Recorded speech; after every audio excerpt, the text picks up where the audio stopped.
Alright. What's up, everybody, and welcome back. I'm Pig, and we're watching Harstem stream because I am starved for any games of Zerg on the PTR. The public tester, I'm testing the new patch.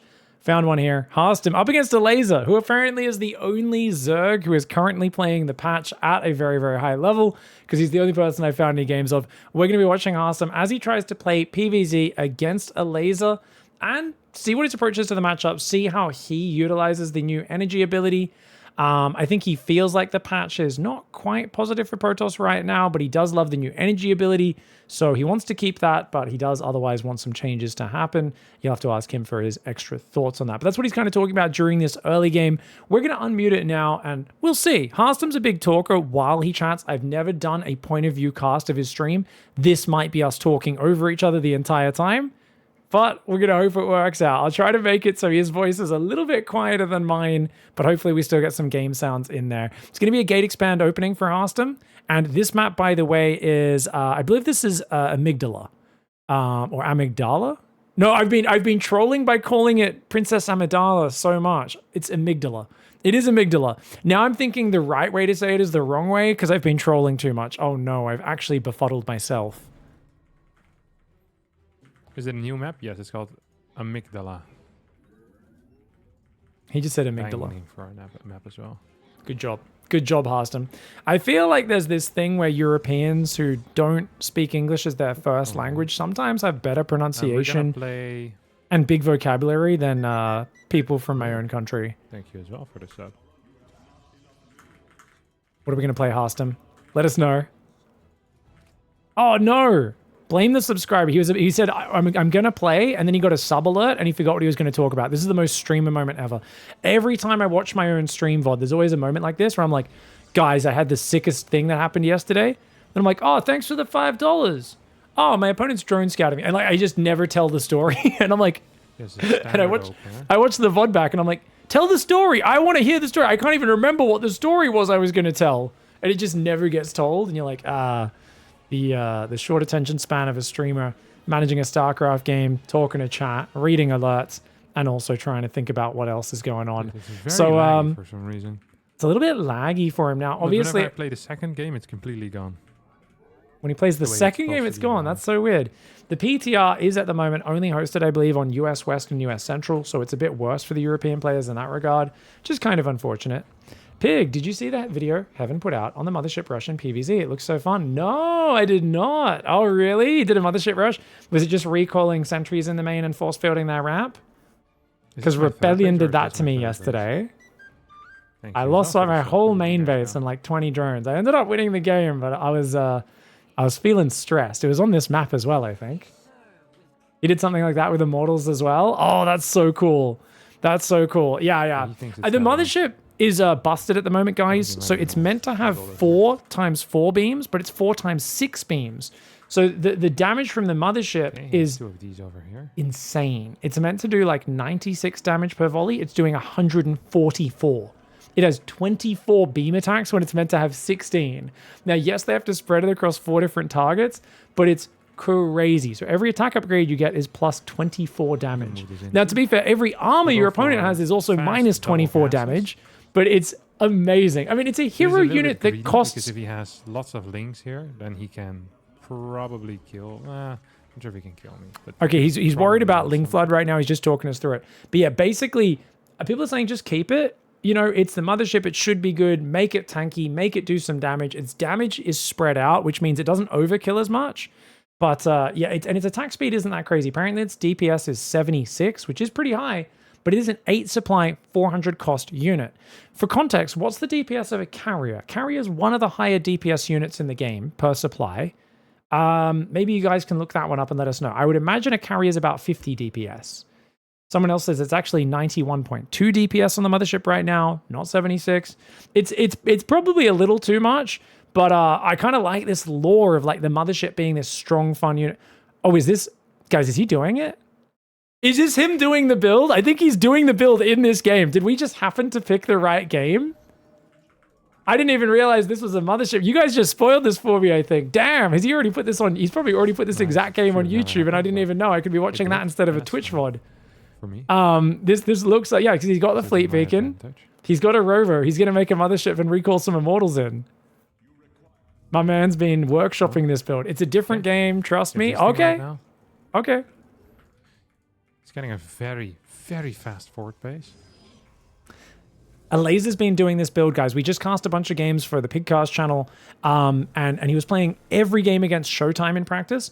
Only 4 queens, very early spores, really relying on the spores for anti-oracle defense, but just 4 queens, and he would always rush a 4th hatchery very early. So Elazer's really leaning into the patch changes, trying those out. He's also been really big on lots of lings, lots of hydras, and all that sort of stuff. Count, like 16 over here. I'm gonna fake my gases as well. I'm just gonna build them, but they are kind of faked. It's there to make his opponent think he's committing to economy. That's what the gases on the 3rd are for. And we're just gonna... Well, I'm gonna use them, but I'm just gonna pull some workers from the main base. So okay. Do it like that. Yeah. Perfect. Stuff. Yeah. So he's way more mineral focused there. So he pulls off some guys on gas in the main, puts them on the 3rd to make it look a bit more convincing, like as if he's probing up, even though he's actually only on like 50 probes. 9 gates. 9 gates. Wow. Void Ray's been denying scouting this whole time. Now, which direction does he send Mama? You don't reveal her. There's Zerglings out there. Oh my god, he's trying to hide it. He's trying to hide Mama. He's trying to hide Mama so hard. The Void Ray gets rid of the Zergling. He's trying to sneak her through the middle of the map. And then she's just going to recall a pack of like Immortal Sentry and stuff into the front of the Zerg base. Apparently a carrier has 37.4 DPS, whereas the Mothership currently has 91 DPS. Okay, the Mothership is legitimately insane right now. Guys, the Balance Council is doing it right. What are you idiots hating on the Balance Council for? Obviously, I was the one who made probably the most complaining video about it. Apparently, we just need to accidentally make mistakes in how we implement things, and it's fine. Oh, no. Wait, there's no detection. It's fine. There's no detection. I was like, oh, no, the Zerglings around is going to ruin us. But it actually doesn't matter. And actually, that's so cool. He recalled the Prism in siege mode. A +1 attack upgrade with this, eh? Yeah, he should get +1 attack. It would give you plus 24 attack if you go +1 on the Mothership. That's so sick. Yeah, I love that he's figuring that out in real time. Tanking quite a bit. Oh, the Mothership tanks so much damage. And you pull it back at the last second. Yeah. Wait till it's heavily damaged and only then pull it back. Oh, that's amazing. Dude, this is a sick all-in. What? Oh my god. Does it even work? I think Elazer just barely holds. I don't care that it didn't work. Elazer's very, very good. Did a really greedy build. Maybe I can get +1, but I think it would actually be too late. You think +1 would be too late? I don't know. Maybe you could squeeze +1 in with this build. Or what? 70. Okay, 70 drones, and he held a what, 50 probe all in? Does give me some perspective. The problem is I really lack gas early on. Yeah, he lacks gas, but I think the big problem here is as well, Elazer's playing stupid greedy. So I just cast some Elazer games. I want to give you guys my honest opinion of Elazer's play on the patch right now. Really cool, lots of hatcheries, low queens. Open to dying to anything. Right now, Elazer, in his attempt to utilize the cheaper hatcheries and the more expensive queens by skimping them, he's both not making queens, he's making like 4 queens and a few Zerglings. No Roachhorn, no Baneling Nest. Elazer is playing stupid greedy. So even though you think, well, 70 drones, how can you defend this? He's doing 70 drones so early and then just massing Hydraling. It's a silly greedy build order here. And I think especially when you open Void Ray first, Elazer just feels confident being that greedy. So you probably need to do something like a sneaky charge load all in, a glaive of depth pressure, something to really get his attention and his respect. Because as it is, I think this was actually a really like high potential build, but Elazer was just a bit too far ahead. So if I want to get +1, it's going to be rough. But having +1 would be huge. It's a good start.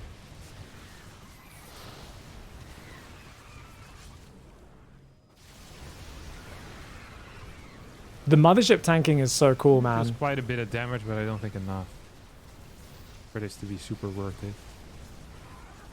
Time warp is good, though. If I could have maybe kept it alive, I can go again. Yeah, if you get a second time warp, that could actually be crucial. I love seeing him kind of problem solve in real time. This is sick. Let's go to the next game.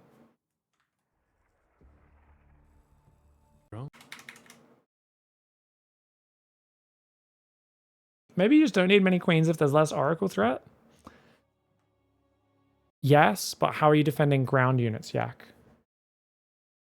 Because the queens, they're mostly to defend air, but they help against ground.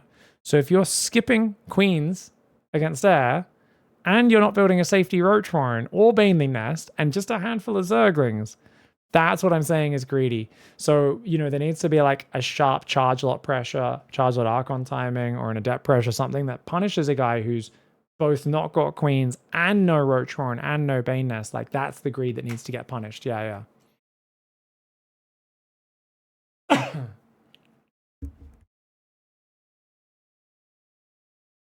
Is the 4 Void Ray pressure against the Zerg's 4th base still viable?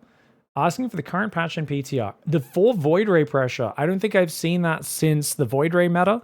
That got nerfed the first Balance Council patch early 2022, I believe it was, King Riku.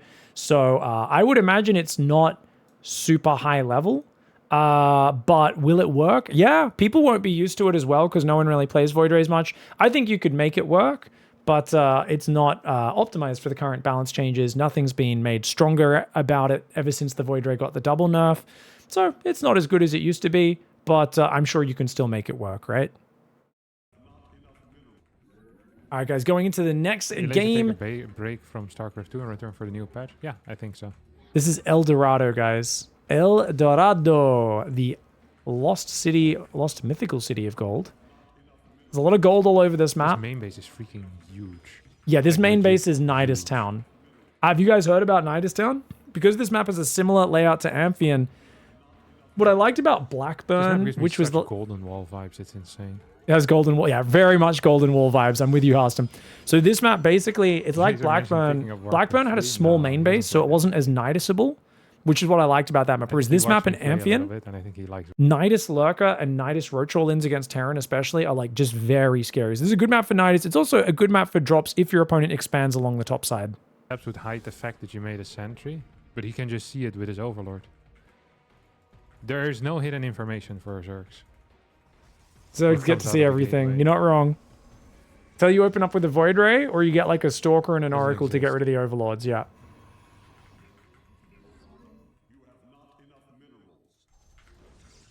As long as you wouldn't attack and just use the shade is my thought.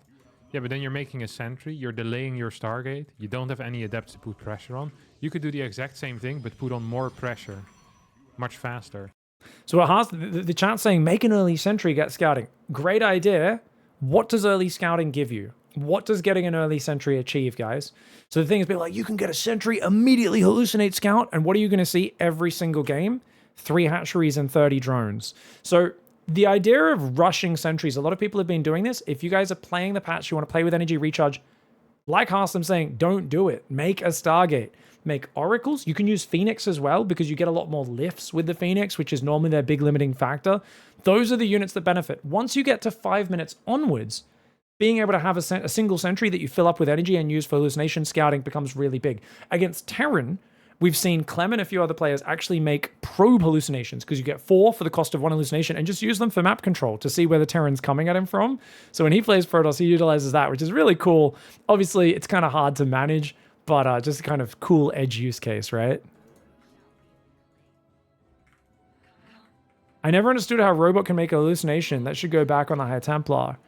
Right, because it was a High Templar ability. So it was a psionic ability using magic, basically, in StarCraft 1. And in StarCraft 2, it should be called, like, light projection or something, right? It's like, it would make sense if it was, like, a robotic, if it was, like, manufacture illusion or something is what it should be called, right? Like, you know, it should be, like, holographic projection. Yeah, you guys are totally right.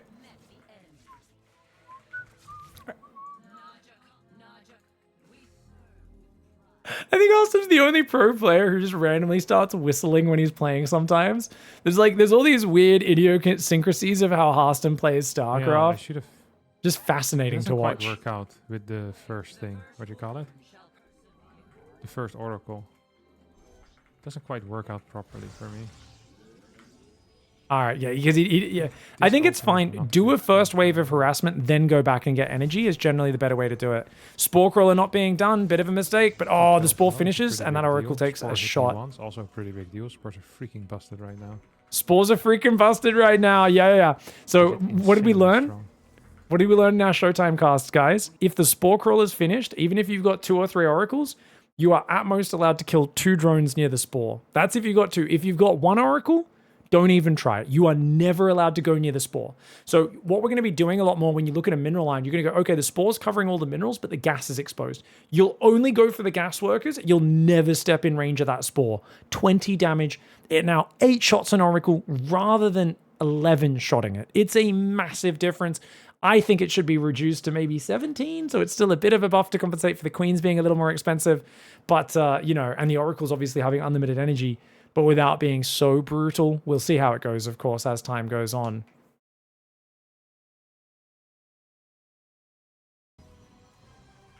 Clark's third law is that any sufficiently advanced technology is indistinguishable from magic.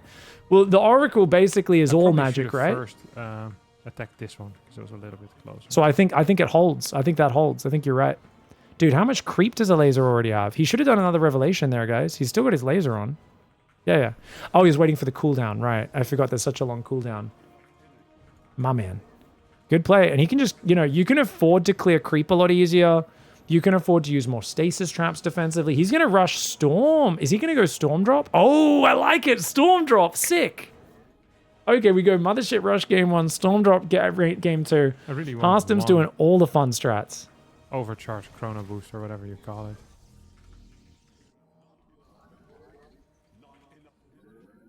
Energy overcharge. What if chrono boosted units came out with extra energy? Oh, that's complicated. What do they have to like just be chrono boosted for 1 second? So you always want a chrono at the end of building 1 unit and the start of building another unit, so you get 2 units for 1 chrono boost? Like, or is it only if they pop while the chrono boost is active? That's confusing.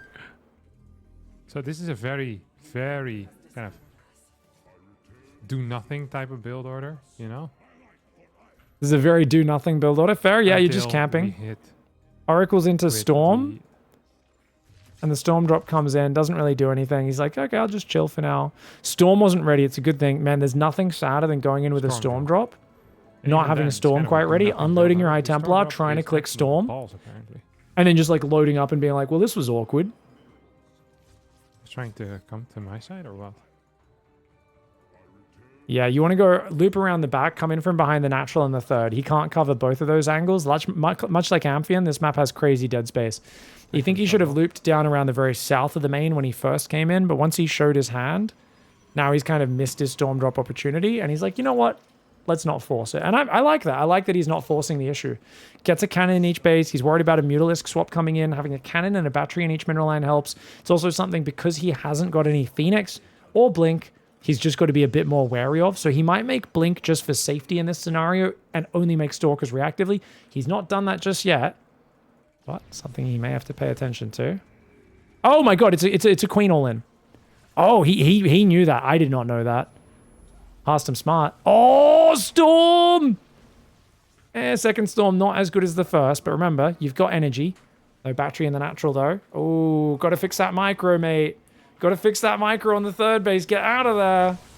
Storm should be able to keep him alive here. He's trying to refill the energy. I think he doesn't have... Oh, he misclicked it maybe? I don't know. Okay, big storms. Big storms on the Roach Ravager. That last storm, not as good. He's got 3 Immortals. He's got to push down that ramp. He's got to support this army. If he can get down the middle, group up, that could be good. He uses the energy ability on the battery there. You could see his brain kind of froze for a sec. He's like, oh yeah, I can use this kind of like a crappy version of battery overcharge. So he does end up using it there. Figures he has enough storm energy. That may be a bad decision. He only had 1 left.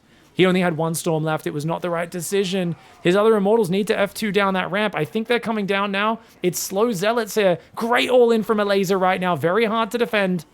No battery overcharge could be punishing. I don't think using the energy overcharge on the battery was the right call, but he gets another storm or 2 out. And the way Elazer drove this wedge in between him, massing Ravages, massing Creep. There's no Psy Storm. Archon's not able to morph. And that's a beautiful all-in from Elazer. He's still loading 1600 as well. Yeah. Yeah, he's like, was this close? So he could have been Opponents floating 1600 minerals? No, it was not. Better.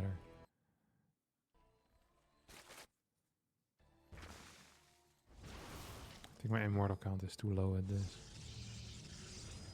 This is the sort of game I want to see a lot more testing of. I want to see people getting all in, hard timings, up against the wall, You see that getting an extra 2 storms can be really useful there, and I do think more useful than the battery. But that seemed to just hit him before he could get his units together.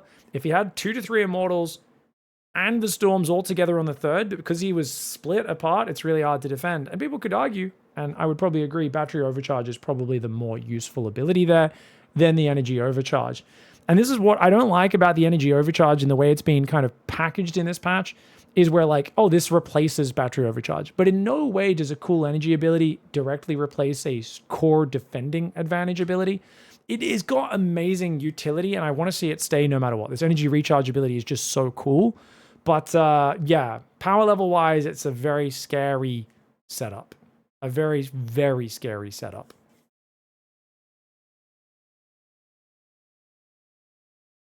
Is better. It's cheaper. Oh, of course you can, Squeaks. Yeah, you guys can stream. Anyone can stream, commentate the tournament tomorrow at all. Guys, make sure you get in, by the way, viewer tournament. We don't have that many signups. So we need more people to sign up for the viewer tournament right now. It's going to be tomorrow. It's going to be fun. It's going to be fun. I'm going to just link it to a few people. Neuro, maybe Sal can play, etc. See who's able to get in there. Get a few more GMs, but I need the newbies especially. You'll be at work? Who works at 7 a.m. on a Sunday? What do you, work hard or something? What are you, a hustler? You still pimping at that hour, are you? Oh, bakers. Ah. Yeah. So you're like finishing your work day at that time, right? Well, it depends if you actually work in the bakery after doing all the baking, right? I guess 7 a.m. is like 11 a.m. Yeah. Busy Sunday morning. Dude. Fresh. I haven't had some fresh bread in a little while. Oh, now I'm just thinking about maybe I'll buy a loaf of fresh bread tomorrow and just smash the whole thing. Dude, I've been eating so much good food lately. It's crazy. Appreciate it, guys. What's this map called, guys? This one's is this Ley Lines, this map? With the lava everywhere, right? It's Ley Lines, yeah? Skytles now because of Tempest. True. All right, guys, let's cast one more game here from this Harstem Elazer session. And let's see. I think he just said something about Tempest, so maybe he's thinking about rushing. Tempest here on Ley Lines. Ley Lines map with a lot of lava around. This is the map, I believe, with the purple gas base out front that is blocked by a mineral patch. There was the clip of Harstem playing this map for the first time. And after seeing that there was the purple gas base, which is, by the way, it's right here where my cursor is circling on the minimap right now. And he was like, these maps, he's like, there has never been a map with a purple gas that's accessible that's been good. Every map with an easy to take purple gas has been a bad map. And he has this like whole rant about it. And he's got his own expansion going up there as his third base. And as he's talking, he tries to build the gas and it's blocked. He clicks it, goes back, does something else, goes back. Why isn't the gas built? Tries to build it again, it's blocked. Goes to do something else. He's kind of like trailing off his rant at this point, and then he's like, what? He tries to build it, pans, realizes there's a mineral patch blocking it, and he's like, this is a good map. The easiest way to learn walls is to start from the outsides rather than going to the insides, like I'm doing here, like instantly. So I'm just. This is good advice, guys. My own advice for once there. Yeah, he's saying the easiest way to learn a wall off is start on the outside and then go to the inside. So if you build on the outside of the wall, further to the front of a choke point, there's more chance that your buildings are a bit more exposed where they can get surrounded by zerglings and like broken down a bit faster.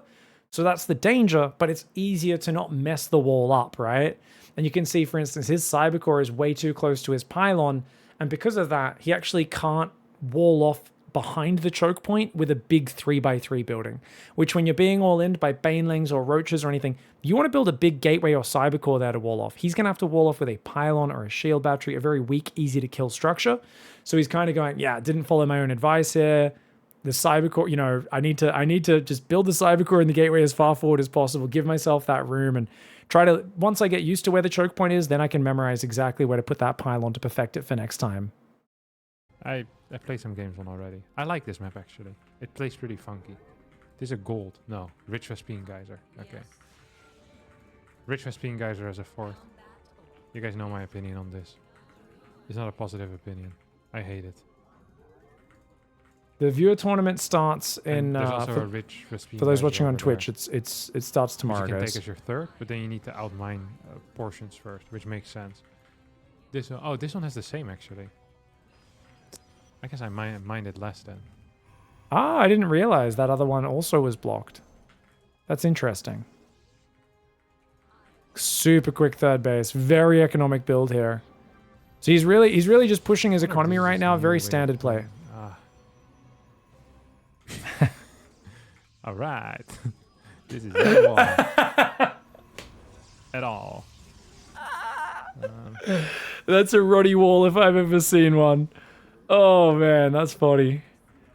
There's always like that moment when you're trying to place the building and you're like, there's just no way without building 2 more buildings. I don't even need a pylon right now. No, I guess he did. Actually, he did need the pylon. Yeah, it's not too bad. 2 Oracle Forged Twilight. No, okay. 3 Oracle Forged Twilight or 2 Oracle Twilight. We'll go for 2 Oracle Twilight.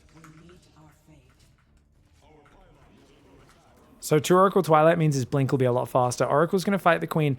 Oracle beats a Queen in a 1v1, but if it gets to the support of the other one, it needs to pull back. So he's pulled it back now. This Oracle fills it up on energy immediately, and he should be able to defend this 3rd, but it's worth canceling here. Cancel. Cancel. Mistake. Yeah, he should have just started fighting immediately. No need to get the energy. And he loses this 3rd. This is a great start for Elazer. This sort of move should be worse on this patch, because the Oracles don't have to worry about running out of energy anymore, so it's a way bigger gamble for Elazer to do this. Pays off big this time. Too bad for me. It's not this ideal, is too bad. He built a lot of freaking links. There could have been a lot of freaking workers. Yeah, he built a lot of links that could have been a lot of workers, but not if you lose it a second time. He should have killed Elazer should have committed. Elazer could have got that snipe for like 10, 12 Zerglings, would have been super worth. Because these guys aren't going to run out of energy, dude.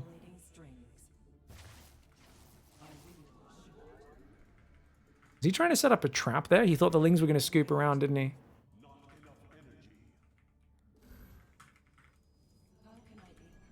Oh, he doesn't have chrono. He doesn't have energy, guys. Jesus Christ. I really Jesus Christ, yeah. He's so frustrated. It's fine, maybe. Oh, I mean, man. I messed up the defense, that's for sure. Yeah, it's been a really sloppy opening. Been much better for me. Yeah, you can see how this is meant to work for Harstem. Okay. And this is kind of first time doing a build on the new patch, on a new map, using that energy ability, figuring out when to harass, when to defend, and you've kind of just been caught with your pants down a few times. To be fair, I think you can still win in these sort of games. Elazer did build a massive amount of Zerglings, and even though his 3rd base is mostly full-on workers, you know, he doesn't have his gases taken yet or anything like that. Now, remember, you can't stay near the Spore Crawler, guys. Remember, the Spore Crawler is a junkie on PCP. We're talking about a man that does not feel pain. We're talking about, like, you know how sometimes you can fight someone and you think, I'm physically bigger than them or something? But then you realize that literally they chew on glass for fun. Like, they're the sort of person that's like, you know, you think, are they chewing on gum? And then they like open their mouth and like blood, they just spit blood on the floor. And you're like, oh, it's a crazy person who is on so many pharmaceuticals, they don't feel pain anymore. Like, don't fight spores with oracles unless you have like 5 of them. Now, because spores are weaker, I believe someone in my Twitch chat just before was saying, well, you could kill the spore because it's only 300 hit points. So you could go like, you know, get in there and do like double star oracle. And even though it does more damage, like you can kill it so fast because it's got 100 less hit points. That might be worth it. That would be interesting to watch. That would be interesting to see. I feel like it would work with a similar dynamic to the previous double oracle Stargate. It's a decent surprise tactic to bring out once in a while. Can't imagine it'd be super reliable. I feel like the extra damage from the spore would kind of balance out with its less hit points. Storm? He's going to go Storm. So cancelling a 6th base. This is fairly irrelevant. Yeah, cancelling his 6th base, guys. You're like... He's doing this without any upgrades. He's doing this with no upgrades. Yeah, no, Elazer plays so greedy on this patch. So this is Harstem kind of coming to grips with how disgustingly greedy Elazer's being. Remember what I said? You kind of need to not play the patch against the way he's playing the patch. You need to get him, I think, with either a Glaive's timing, a Charge Archon timing. Guaranteed. You have to basically get some respect. Elazer, I think, is playing so greedy that if you don't do something super in his face early on in a set of practice games to make him a bit scared of you, I think he plays with so little respect for the threat of Protoss attacks that it's very hard to deal with him. I really wonder what he's playing. It's 5 bases for Zerg at this time, normal or greedy? Well, no, it's not too crazy. Depends on the matchup and the situation. And Harstem's playing pretty economic himself. But it's the fact that he's also on 85 drones, I guarantee you. His Okay, now he has upgrades are +1. late, and he didn't build a gonna be Roach Horn or a Ling Baneling Nest. No way. Hydra? He's just going to go Hydras. I He's need to just get some being... type of info. If he's playing Muta, I'm dead. Yeah, if he's playing Mutas, you are dead. But it's Exactly, unlikely he's he's not playing playing Muta. Mutalisks, right? We've seen so many Zerglings, and we haven't seen many early gases. Just pure Ling Bane. Is it? But he hasn't shown a Baneling yet. Oh Storm! my god. This is so Oh toxic. my He might kill any of gosh. his units. Did Elazer just kill 1 shield battery for He just 60 lost Zerglings, 50 guys? links. No, like 30 links for free or so. Yeah, pure Zergling does mean Mutalisk usually, and like it still could be a Muta swap for sure. It's But important I for just, me to tell you we've that seen when so many I'm hatcheries, joking. minerals, Because my joke so craft is so many bad that you don't Zerglings understand that if it, it's Mutas, it's a very late Mutalisk swap. He actually has that base. This map seems Oh, a cannon insanely died hard as to well. play Did he on. have 2 cannons on that base? Because 1 cannon survived on that base. Maybe there was 2 to that. start. Maybe not.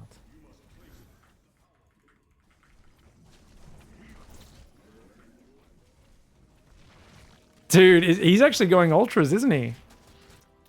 No, he's 100% got a hive like finished at this point. He's making adrenal glands +2 melee and like ultra cavern. This is actually like you need to start thinking about chronoing immortals right now, which is weird because you're facing 40,000 Zerglings and immortals aren't good versus the Zerglings. But like, it's Hydras. He's gonna play lurkers. Yeah, it's just Ling lurker. Oh, this is some Rainer style dirty boy play. Oh, this is, yeah, he's like, okay, get some cannons and batteries, get some insurance, split my army. All the lurkers are already there. Because he spent one. no gas on Once again, anything forgot to except micro that. lurkers, That's every single one. guys. This is the advantage of doing this sort of filthy play. Dude, Elazer's playing good, man. I kind of wish we had Elazer's viewpoint for Nice some of fight, these Elazer. games. Don't think I can fight into that. No offense to Harstem, I do love watching the captain play. Oh, captain, my captain. How do we stop the greediest Zerg of them all? Archon, Zealot coming in. Gotta be careful about chasing into lurkers. Gets a few good shots off, but time to pull out, especially since he doesn't have any storm down there. There's a lot of alerts on that mini-map. You can see Elazer just F2 to the south and surrounded a few Archons. You have to get out. You have to get out. You don't have any storm in that south. Oh man, he's got to just stand and fight with these boys. Good pullback with the Archons. He's still defending up there with those High Templar. Nice revelation. Yeah, Archons, that's they kill a good few for him. Zerglings, but he's getting overrun. And this is a problem because now you're pushed into your corner. Changelings are getting really good vision as well. Okay, clicking those Zealots in, super worth, guys, super worth. Anything to distract his opponent and buy time. Trying to build Observers. He needs to build Observers, Immortals. I think Tempests are coming out right now, so that should help out as well. He needs his first few Tempests. Right now, Harstem is just hanging on, battening down the hatches, preparing for the storm. He's tying himself to a stick in the ground like in that dumb Twister movie. You know? I feel like if you did that, you'd just get smacked on the ground repeatedly or something, wouldn't you? I don't know. I'm like, I don't really feel like being a human kite. Dude, does he not have a single Tempest out yet? Oh man, Storm can only hold on against this for so... I mean, to be fair, Storm wrecks all of the support. All the support units are getting destroyed.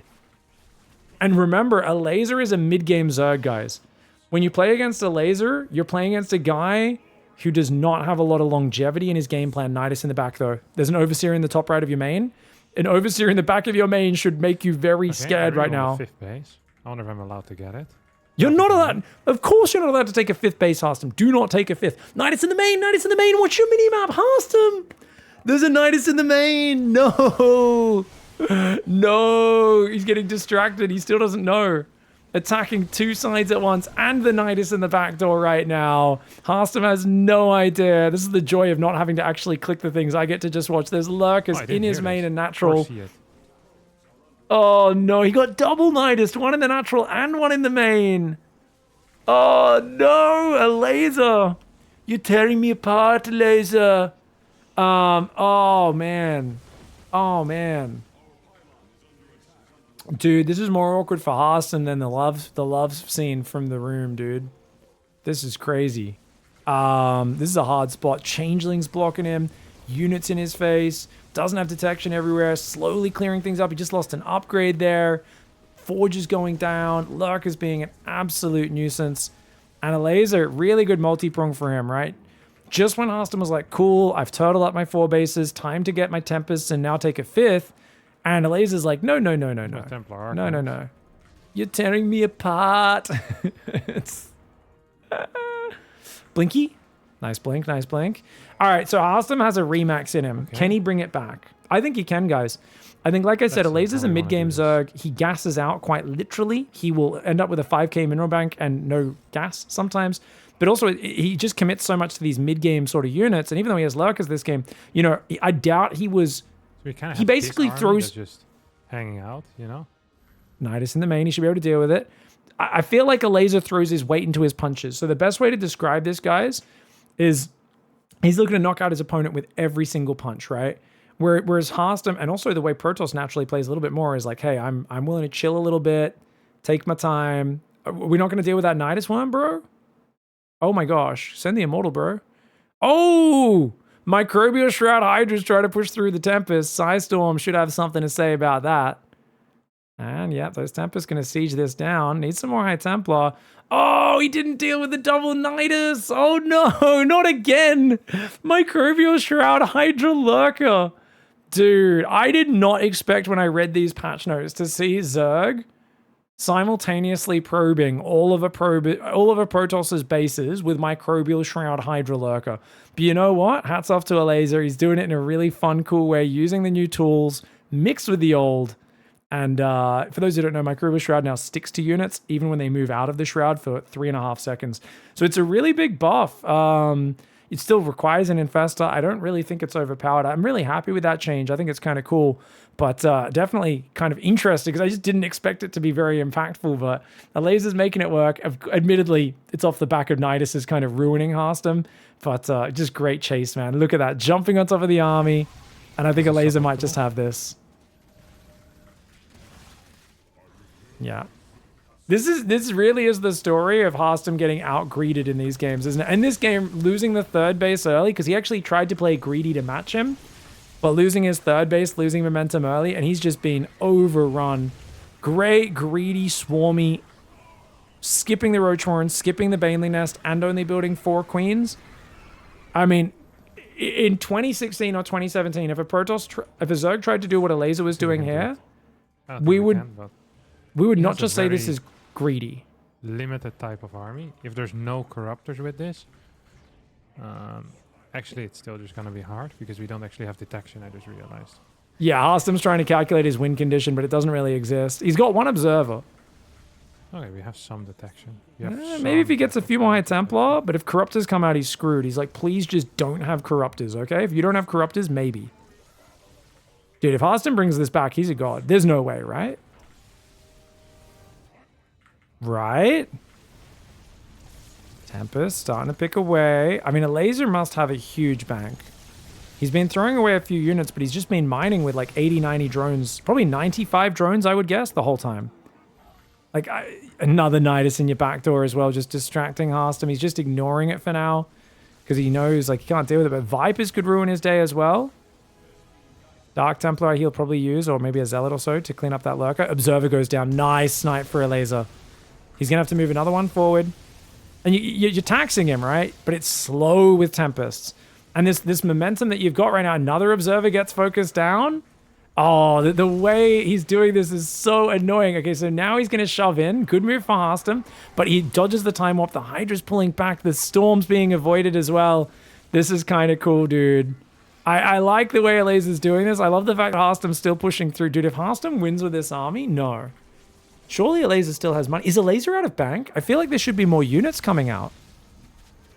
Okay, there's a lot of Hydras, but oh, he frenzies forward. The Storm does land. Tempest, one Tempest goes down, another Tempest about to fall. Two Tempests down, two Tempests down. He needs more High Templar on the front line. He needs them now. He's trying to refill that energy, but he has to wait for it to finish warping in. He's got two more high energy Templar. Archons and Zealots coming to the front. Harstem, focus of an absolute psychopath right there. He, remember, Mothership does crazy damage as well. It does 144 damage. Elazer doesn't make armor upgrades. Mothership is slaying right now. No! Look at this. 45 kill Mothership. That's crazy. I just cast a different game where there was a 45 kill Mothership in that one as well. Dude, the Tempest efficiency to bring that back. Wow. You gotta go Corruptors. You gotta play Corruptors against this. I thought Harstem was dead. That was awesome. He wanted purely based on the damage output of my Mothership. This guy has 43 kills. Look at this. Freaking Executor Mothership, baby. He's a... Oh, Executor? It's Executor, right? Not a native English speaker, that's fine. I was like, I thought he was trying to say Executioner, but it's actually the rank of the Mothership, right? Beast. Early game went really poor. He really needed Corruptors. If he had gotten Corruptors, he would have won the game, but he skipped it. He wanted to play a more fun style without units that are good. A more fun style without units that are good. Hats off to Elazer for playing, this was a guaranteed win for him. Otherwise, it was a guaranteed win for him. You're absolutely right. Dude, guys, go check out Harstem stream, twitch.tv/Harstem. Links down below in the description. Thank you so much for watching, and we'll see you in the next one. Goodbye and good night.